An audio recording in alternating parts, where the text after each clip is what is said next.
Athgarh BJP नेतृत्व नेउथुवा व्यक्ति आठगड़ विधायक रणेन्द्र प्रताप स्वाई को बदनाम करने सहित आठगड़ को अशांत करने को चेष्टा करुवा अभियोग होईछि। सीआरपी एमबीके नियुक्ति में अनियमितता एवं गोमांस चोराचालान अभियोग आठगड़ बीजेपी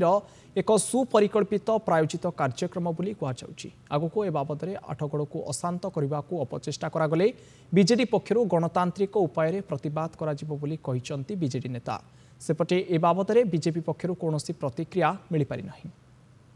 सूर्यभवन से कौन सूर्यभवन रु अध किलोमीटर दूर से ड्रामा करुले एठिकी आसवाई ससाहस ना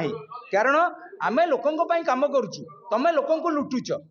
आम लोक किसी दबाक चाहूँ तमें लोक पेटरू काटी किसी नबाक चाहूँ ये है तुम आम भितर फरक जदि लोक सेवाई तुम आसी था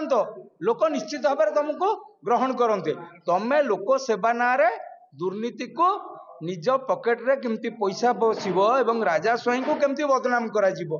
कल बल लगई देल एठी सरकार को आसीगल किंतु आठगढ़ तमें हार मानिगल